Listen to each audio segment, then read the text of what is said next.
Je me souviens de ce soir-là. Quand j'ai ouvert la porte de la chambre de mon fils Hugo, âgé de 11 ans, et que j'ai prononcé ces mots qui ont tout changé, Hugo. Papa aime les hommes. Sa réponse. Un regard vide suivi d'un cri étouffé, tu n'es plus mon père. A déchiré mon cœur comme une lame invisible, me laissant seul face à l'abîme de ma vérité cachée.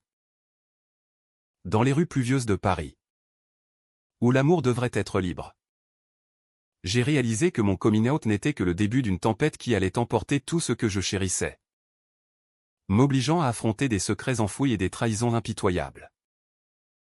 Ce soir-là, après avoir prononcé ces mots fatidiques, je suis resté figé sur le seuil de la porte, le cœur battant à tout rompre. Hugo. Mon petit garçon aux yeux verts hérité de sa mère décédée, s'est recroquevillé sur son lit, les poings serrés sur ses genoux. Pourquoi tu me dis ça maintenant, a-t-il murmuré. Sa voix tremblante comme un vent d'automne balayant les feuilles des boulevards parisiens. Je n'ai pas su répondre immédiatement, les mots se bousculaient dans ma tête. Un tourbillon de regrets et de nécessité.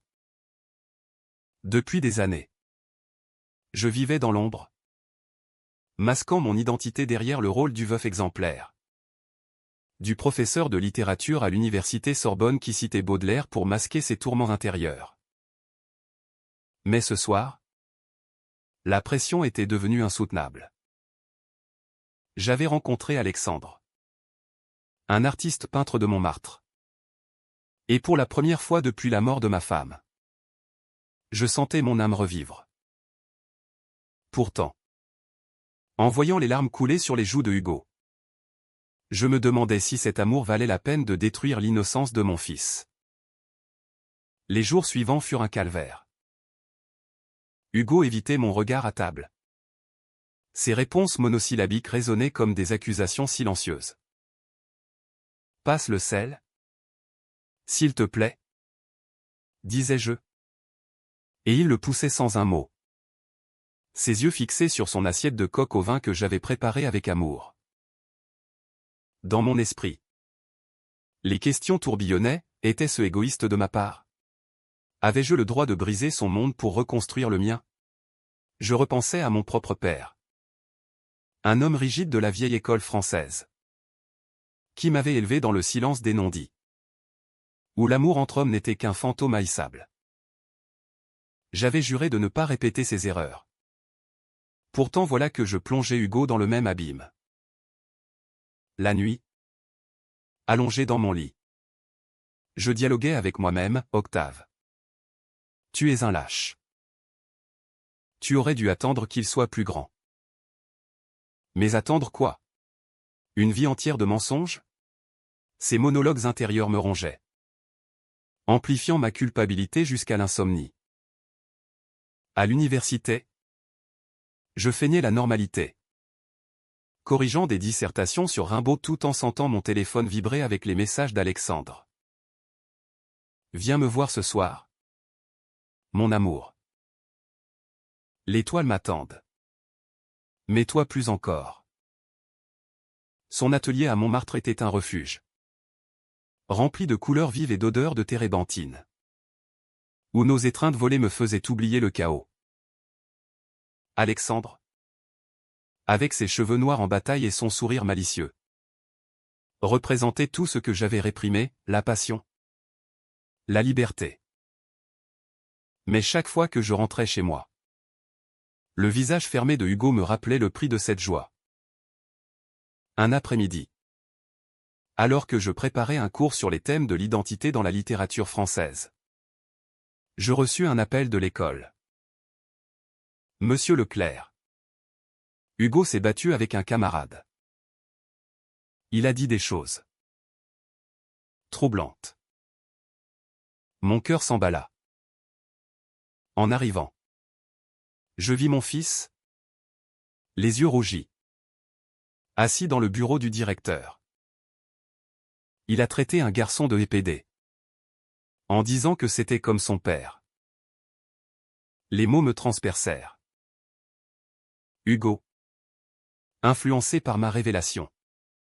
Projetait sa confusion sur les autres. Assis à ses côtés dans la voiture. Je tentais de parler, pourquoi as-tu fait ça? Mon fils? Il explosa, parce que c'est dégoûtant. Maman serait triste si elle savait. Sa mention de sa mère. Morte d'un cancer quand il avait 5 ans. Raviva mes plaies. Était-ce une trahison envers elle? Avais-je aimé une femme tout en sachant au fond de moi que mon cœur penchait ailleurs? Ces doutes m'assaillaient. Me faisant douter de ma propre authenticité. Les semaines passèrent. Et la tension à la maison devint palpable. Hugo se renfermait. Passant des heures sur son ordinateur. Évitant les sorties au jardin du Luxembourg que nous aimions tant. Moi. Je jonglais entre mon travail et mes rencontres secrètes avec Alexandre. Qui commençait à s'impatienter. Octave. Quand vas-tu assumer pleinement? Ton fils finira par comprendre. Mais comment pouvait-il savoir? Il n'avait pas d'enfant. Vivant librement sa vie d'artiste bohème. Un soir, après une dispute où Hugo m'accusa d'avoir tué maman avec mes secrets. Je m'effondrai. Allongé sur le sol de ma chambre. Je murmurais, pourquoi dois-je choisir entre l'amour et la paternité? N'y a-t-il pas de place pour les deux dans ce monde? Cette nuit-là, je décidai de consulter un thérapeute. Un vieil ami de la faculté spécialisée dans les questions d'identité. Octave. Ton fils réagit à la peur du changement. Donne-lui du temps. Mais sois honnête. Ces mots m'apaisèrent temporairement. Mais au fond, je sentais une tempête approcher. Bientôt. Un événement inattendu vint tout compliquer. Alexandre m'invita à une exposition de ses œuvres à la Galerie Lafayette. C'est important pour moi. Viens avec Hugo. Montre-lui que l'amour n'est pas une menace. J'hésitais, mais acceptais. Espérant un pas vers la réconciliation. Le jour venu, sous les lumières vives de la galerie, Hugo traîna des pieds, observant les toiles abstraites avec dédain. Puis, il vit Alexandre m'embrasser discrètement sur la joue. Son visage vira au rouge. C'est lui? Ton ami? Balbutia-t-il. Alexandre, souriant, tendit la main, enchanté. Hugo. Ton père m'a beaucoup parlé de toi. Mais Hugo recula. Les yeux emplis de rage. Tu n'es pas mon père, cria-t-il avant de s'enfuir dans la foule. Je le poursuivis. Le cœur en miettes. Traversant les rues bondées de Paris. Quand je le rattrapai près de la Seine. Il pleurait. Pourquoi tu changes tout, sanglota-t-il. Assis sur un banc. Je l'enlaçai. Murmurant, parce que je veux être vrai. Pour toi et pour moi. Mais intérieurement, je me demandais si cette vérité n'allait pas nous détruire tous les deux. Les jours suivant cette scène à la galerie furent un tourbillon d'émotions contradictoires. Hugo rentra à la maison en silence. Mais je sentais une fissure se former dans son armure. Peut-être était-ce le début d'une acceptation? Pourtant, mes doutes intérieurs s'amplifiaient. Octave. Es-tu vraiment prêt à risquer ton fils pour cet amour? Me répétais-je dans les nuits solitaires. Fixant le plafond craquelé de notre appartement haussmannien. Alexandre, de son côté, insistait pour plus d'engagement. Viens vivre avec moi. Laisse le passé derrière. Ces mots résonnaient comme une tentation dangereuse. Me forçant à confronter mes peurs les plus profondes, l'abandon. La solitude éternelle. J'aimais Alexandre d'une passion que je n'avais jamais connue avec ma femme, un amour viscéral. Qui me faisait vibrer au plus profond de mon être. Mais Hugo était mon ancre.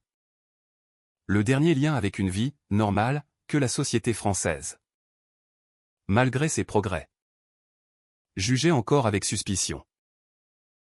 Un après-midi pluvieux. Alors que je corrigeais des copies dans mon bureau. Hugo entra. Tenant un dessin froissé. C'est pour toi. Murmura-t-il. Sur le papier. Un homme seul sous la pluie. Les épaules voûtées. C'est toi. Papa. Quand tu es triste. Mon cœur se serra. Pour la première fois depuis mon coming out. Il exprimait de l'empathie. Merci. Mon trésor. Dis-je. Les larmes aux yeux. Mais ce moment de tendresse fut vite éclipsé par une révélation choquante. En fouillant dans son sac d'école pour ranger le dessin. Je tombais sur une lettre de sa maîtresse, Hugo semble perturbé, il parle de secrets familiaux en classe. Paniqué. Je l'interrogeai. Que as-tu dit aux autres? Il baissa la tête, que tu aimes un homme. Et que c'est pour ça que maman est partie. Ces mots me transpercèrent. Il avait internalisé une version déformée de la réalité. Blâmant mon orientation pour la mort de sa mère. Non. Hugo. Maman est morte d'une maladie. Mon amour n'a rien à voir avec ça. Mais dans mon esprit. Une voix insistante chuchotait, et si c'était vrai? Si ton mensonge avait empoisonné ton mariage? Cette culpabilité me rongeait. Me poussant à reconsidérer tout. Alexandre, sentant ma distance, organisa un dîner surprise dans son atelier. Parlons. Octave. Je t'aime. Mais je ne peux pas vivre dans l'ombre. Assis face à lui. Entouré de toiles inachevées. Je confessais mes tourments. Hugo me hait parfois. Et si je le perds? Il posa sa main sur la mienne, l'amour vrai guérit. Il ne détruit pas. Ses paroles étaient poétiques. Dignes d'un Verlaine moderne. Mais elles ne dissipaient pas mes angoisses. Cette nuit-là. Pour la première fois. Je rentrais tard. Laissant Hugo chez une voisine. Le lendemain. Il m'accueillit avec des yeux accusateurs, tu étais avec lui. J'acquiesçai. Et il éclata, tu préfères lui à moi. Sa jalousie enfantine masquait une peur profonde. Miroir de la mienne. Intérieurement. Je me torturais, suis-je un mauvais père pour poursuivre cet amour? Ou un hypocrite pour l'abandonner? La crise culmina lors d'une visite chez mes beaux-parents. Des bourgeois conservateurs de la banlieue parisienne. Ils ignoraient tout. Mais Hugo. Dans un accès de rage. Lâcha, papa aime les garçons. Le silence qui suivit fut assourdissant. Ma belle-mère. Les lèvres pincées. Murmura, Octave. Est-ce vrai? Je hochai la tête. Le cœur battant. Mon beau-père explosa, tu as sali la mémoire de notre fille. Sors d'ici. Hugo. Choqué par leur réaction. Se mit à pleurer. Dans la voiture du retour. Il sanglota, je suis désolé. Papa. Je ne voulais pas. Ce moment marqua un tournant, sa culpabilité le rapprocha de moi. Mais mes propres démons s'intensifiaient. Octave. Tu as tout perdu pourquoi? Me disais-je.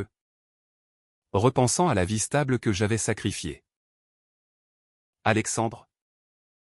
Apprenant l'incident. Proposa une solution radicale, partons ensemble. Loin de Paris. Une nouvelle vie. Sa proposition me tenta. Mais elle signifiait abandonner Hugo aux grands-parents. Non. Je ne peux pas. Répondis-je. Déchiré. Cette nuit-là. Seul dans mon lit. Je revivais des souvenirs, le mariage avec ma femme. Forcé par les conventions, la naissance de Hugo. Ma joie pure, la rencontre avec Alexandre. Un feu ardent.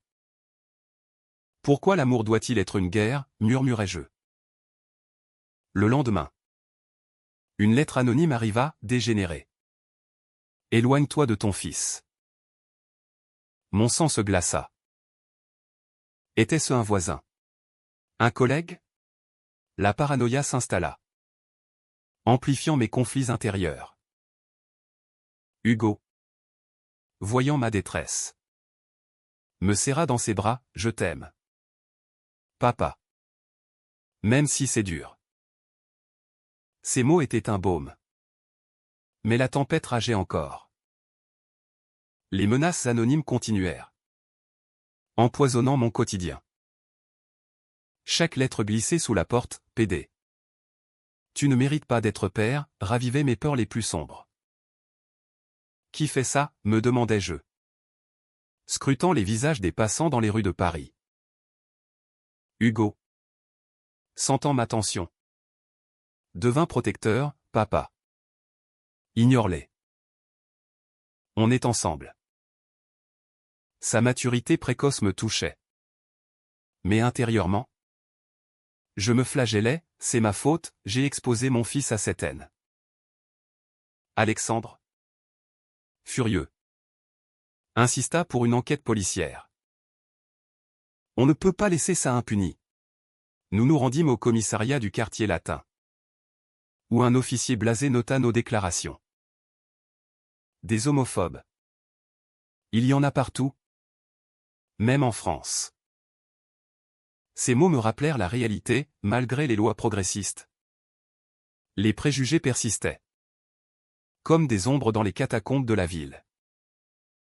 Cette épreuve nous rapprocha, Alexandre et moi. Mais elle creusa un fossé avec Hugo. Un soir, il surprit une conversation téléphonique, Alexandre. Je t'aime. Mais Hugo passe en premier. Il entra en trombe, alors. Choisis. Lui ou moi.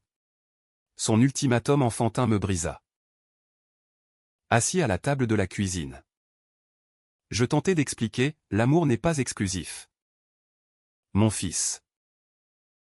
Mais il s'enfuit dans sa chambre, claquant la porte. Seul. Je m'interrogeais, Octave. Es-tu capable d'aimer sans détruire? Mes monologues intérieurs devinrent obsédants. Revivant mon passé, l'adolescence réprimée. Les amours clandestins à l'université. Le mariage comme camouflage. J'ai vécu une vie de mensonges, maintenant. La vérité me punit. Le point de non-retour vint lors d'une fête scolaire. Hugo. Invité à une pièce de théâtre sur la tolérance. Refusa d'y aller. À cause de toi. Les autres me regardent bizarrement. Blessé. Je l'y forçais. Sur scène. Un acteur jouait un père gay, les similitudes me frappèrent. Hugo. À mes côtés. Murmura, c'est comme nous. À la fin. Il applaudit timidement. Mais en rentrant, une dispute éclata avec Alexandre, venu nous rejoindre. Pourquoi tu es toujours là? Cria Hugo. Alexandre. Piqué. Répondit, parce que j'aime ton père. Hugo explosa, mais lui. Il m'aime plus. Je l'ai séparé. Le cœur en lambeaux. Cette nuit-là. Alexandre partit furieux, choisi. Octave. Je ne peux plus attendre. Seul avec Hugo. Je confessai, j'ai peur de te perdre. Il pleura, moi aussi. Papa. Mais je déteste partager. Nos larmes scellèrent un pacte fragile. Pourtant. Les lettres anonymes s'intensifièrent. Révélant un secret, je sais pour ton amant. Bientôt. Tout le monde saura. Paniqué. Je soupçonnais un collègue jaloux. Mes nuits devinrent cauchemardesques, et si on m'enlève Hugo? Alexandre? Revenant. Proposa, confrontons le coupable. Ensemble. Nous tendîmes un piège. Attendant près de la boîte aux lettres. Mais rien ne vint. Amplifiant ma paranoïa. Puis. Le choc, en fouillant l'ordinateur de Hugo. Je découvris qu'il était l'auteur des lettres. Pourquoi, hurlai-je. Il sanglota, pour te garder pour moi. Je pensais que si tu avais peur, tu quitterais Alexandre. Sa trahison me dévasta. Tu m'as brisé le cœur. Mon fils. Intérieurement, je rageais, comment un enfant peut-il être si cruel? Pourtant, c'est ma faute, je l'ai plongé dans ce chaos. Alexandre, apprenant cela, fut furieux, c'est trop. Octave. Ton fils est toxique. Leur confrontation fut explosive, Hugo cria, va-t'en. Alexandre répliqua, tu es égoïste. Je me sentis déchiré entre l'amour paternel et romantique. Dans les jours suivants, je consultai un psychologue familial. Hugo exprime sa peur d'abandon. Travailler ensemble. Les séances révélèrent des couches de douleur, Hugo culpabilisé pour la mort de sa mère. Pensant que mon secret l'avait causé. Non. Mon chéri.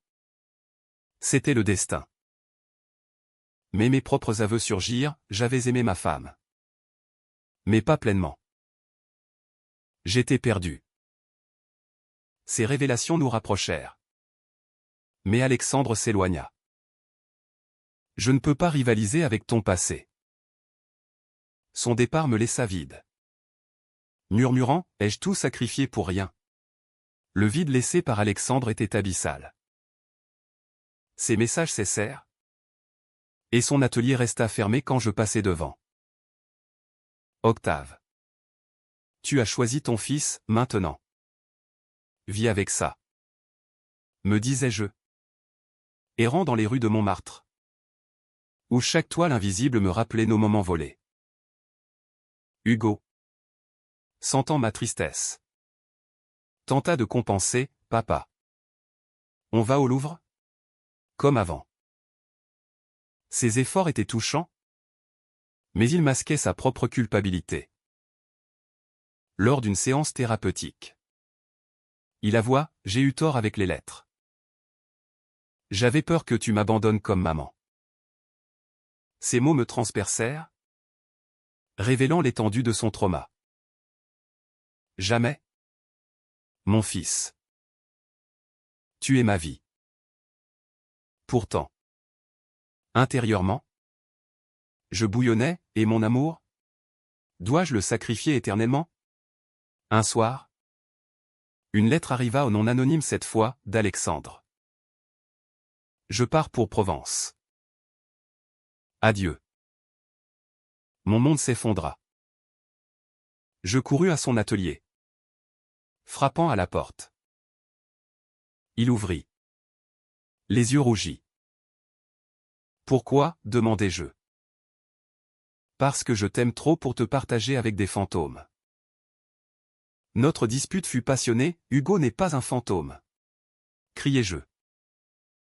Mais taperlait, répliqua Théil. Nous nous embrassâmes dans un élan désespéré. Mais il me repoussa, va-t'en. Octave. Soigne-toi. Rentrez chez moi. Je m'effondrai devant Hugo, il est parti à cause de nous. Mon fils? Les larmes aux yeux. Murmura, c'est ma faute. Sa vulnérabilité amplifia mes tourments, non. C'est la mienne. J'ai tout mal géré. Les mois suivants furent une descente aux enfers. À l'université, des rumeurs circulèrent, un collègue avait vu Alexandre et moi ensemble. Octave. Es-tu? Demanda un doyen.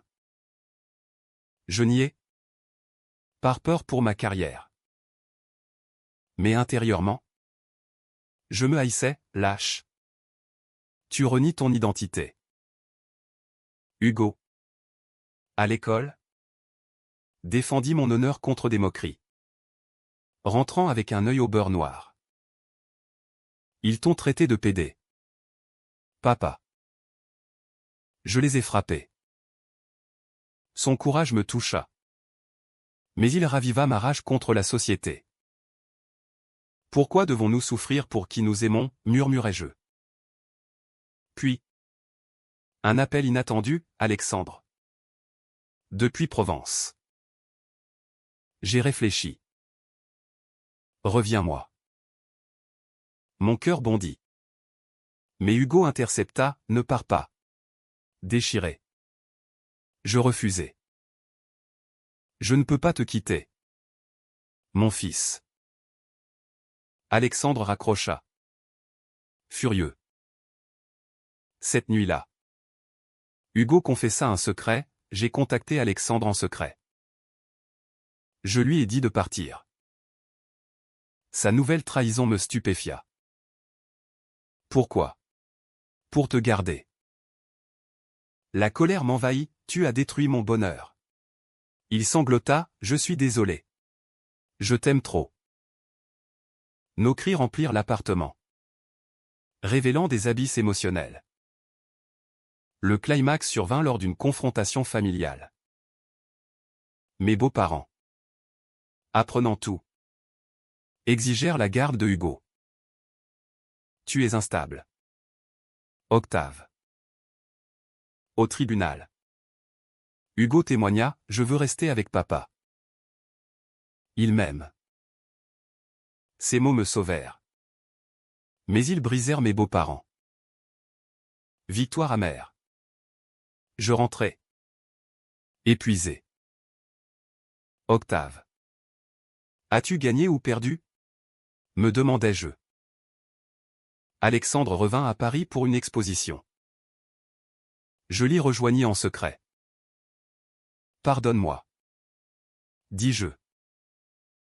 Il secoua la tête, trop tard. J'ai rencontré quelqu'un. Sa trahison finale me dévasta. Comment, balbutiai-je. Parce que tu n'as jamais choisi pleinement. Seul sur les quais de Seine. Je hurlai intérieurement, l'amour m'a trahi. Hugo, voyant ma douleur, organisa une surprise, un dessin d'une famille en moi. Lui et une silhouette floue. On peut essayer avec Alexandre, murmura-t-il. Sa générosité me fit fondre. J'appelai Alexandre, viens dîner. Il accepta. Hésitant. Le repas fut tendu. Mais Hugo brisa la glace, désolé pour tout. J'accepte. Alexandre sourit, merci. Petit. Ce moment de réconciliation alluma une lueur d'espoir. Mais mes cicatrices restaient vives. Les semaines après ce dîner marquèrent un fragile équilibre. Alexandre revint progressivement. Dîner sporadique devenant routine. Hugo, avec une maturité surprenante, accepta, si tu es heureux. Papa. Je le suis.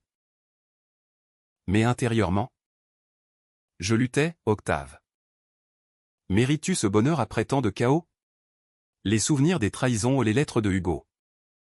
Le départ d'Alexandre hantait mes nuits, me forçant à affronter mes démons les plus profonds. J'ai failli tout perdre par peur. Lors d'une promenade au parc Monceau, Hugo confia, j'avais peur que tu m'aimes moins. Sa vulnérabilité amplifia ma culpabilité, jamais. Mon trésor. Tu es mon premier amour. Pourtant, un nouveau conflit surgit, Alexandre proposa de vivre ensemble.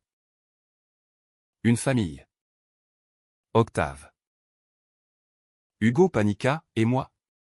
Je médiai, nous serons 3. Mais Hugo douta, et si ça ne marche pas? Ses peurs reflétaient les miennes. Une nuit. Alexandre et moi disputâmes, ton fils dicte tout, criai-je. Non. C'est ta indécision. Répliqua Théil. Nous nous réconciliâmes. Mais la tension persistait. Intérieurement, je me torturais, l'amour exige-t-il des sacrifices éternels? Le point culminant vint lors d'un voyage en Provence. Chez Alexandre. Hugo. Excité puis anxieux. Explosa, je déteste ça.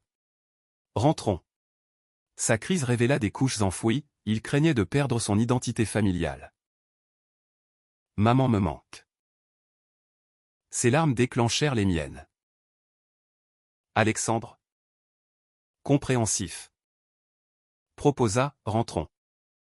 Et construisons lentement. Ce geste scella notre union. De retour à Paris. Nous consultâmes un thérapeute ensemble. Les séances déterrèrent des vérités, ma répression passée avait modelé Hugo, Alexandre admit sa jalousie. Nous guérissons ensemble. Dis-je. Hugo. Grandissant. Devint allié, j'aime Alexandre comme un oncle. Ces mots guérirent mes plaies. Mais un twist final, une lettre de mes beaux-parents. S'excusant. Nous avions tort. L'amour est amour. Leur acceptation boucla le cercle. Alexandre et moi. Avec Hugo. Formions une famille atypique. Dans une France en évolution. Pourtant. Mes monologues persistaient, Octave. Souviens-toi des épreuves, elles t'ont rendu plus fort. Des années plus tard. Hugo. Adolescent. Fit son propre coming out, papa. J'aime les garçons. Mon cœur bondit. Je suis fier de toi. Notre étreinte symbolisa la victoire sur les ombres. Alexandre. À nos côtés. Souris, l'amour gagne toujours. Dans cette fin humaine. Mêlant joie et cicatrices. Je réalisais que les épreuves forgent les âmes. Paris. Avec ses lumières éternelles. Témoignait de notre résilience.